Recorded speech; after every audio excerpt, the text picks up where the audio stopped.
Shalom, bertemu kembali dalam Ephrata Devotion. Mazmur 139 ayat 14 mengatakan dengan tegas, "Aku bersyukur kepadamu oleh karena kejadianku dahsyat dan ajaib. Ajaib apa yang kau buat dan jiwaku benar-benar menyadarinya."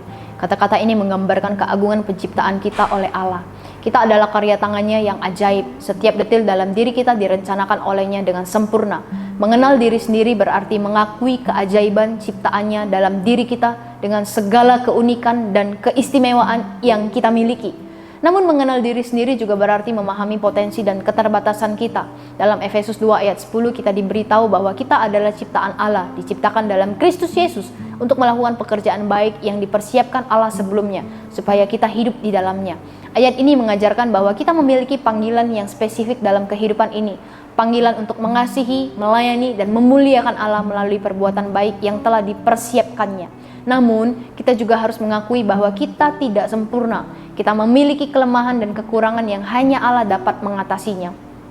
Mengenal diri sendiri juga berarti mengenali karunia dan bakat yang Allah berikan kepada setiap kita. Dalam 1 Korintus 12 ayat 4-6 Paulus menulis, ada berbagai macam karunia tetapi satu roh. Ada berbagai macam pelayanan tetapi satu Tuhan. Ada berbagai macam cara bekerja tetapi satu Allah yang bekerja semuanya dalam semua orang. Setiap orang dari diri kita diberikan karunia-karunia yang unik oleh Allah untuk membangun tubuh Kristus. Penting bagi kita untuk mengidentifikasikan dan mengembangkan karunia tersebut, serta menggunakan mereka semua untuk kepentingan orang lain dan memuliakan nama Allah. Namun dalam proses mengenal diri sendiri, kita juga harus berani menghadapi kelemahan dan kekurangan kita.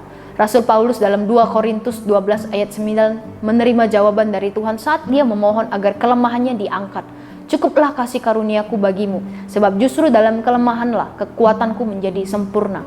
Ini adalah pengingat bahwa kekuatan kita sejati hanya dapat ditemukan dalam ketergantungan kita kepada Allah. Ketika kita mengakui kelemahan kita dan menyerahkan segalanya kepada Allah, Allah dapat bekerja dengan kuasanya yang besar dalam kehidupan kita.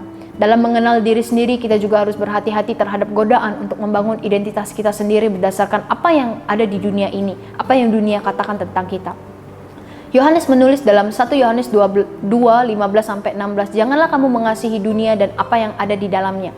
Barang siapa mengasihi dunia, tidak ada kasih Bapa di dalamnya. Karena segala yang ada di dalam dunia, yaitu keinginan daging, keinginan mata, dan keangkuhan hidup, bukanlah dari Bapa, melainkan dari dunia." Kita harus berhati-hati agar tidak membiarkan nilai-nilai dunia menentukan identitas kita, tetapi membiarkan identitas kita ditentukan oleh hubungan kita dengan Kristus. Mari kita bersama-sama merenungkan tentang bagaimana kita dapat lebih mendalam mengenal diri kita sendiri di hadapan Tuhan melalui doa, introspeksi, dan refleksi yang tulus di hadapan Tuhan. Marilah kita membiarkan Roh Kudus membimbing kita untuk mengerti keunikan, karunia, dan panggilan yang telah diberikan kepada kita oleh Allah. Dan dengan pemahaman ini, marilah kita membangun karakter yang kokoh melalui pelayanan kita sesama kepada sesama kita dengan penuh kasih dan memuliakan namanya di dalam segala hal. Mari kita berdoa. Tuhan, terima kasih. Terima kasih karena Engkau telah menciptakan kami segambar dan serupa dengan Allah. Engkau boleh terus menentukan hidup kami dengan tujuan yang sudah Tuhan tentukan di dalam setiap kehidupan kami. Berkatilah terus Tuhan kehidupan kami supaya kami boleh terus menyenangkan hati Tuhan melalui apa yang Tuhan berikan di dalam diri kami, melalui talenta, melalui bakat, semua yang ada di dalam diri kami, biarlah kami boleh persembahkan kembali untuk kemuliaan bagi nama Tuhan.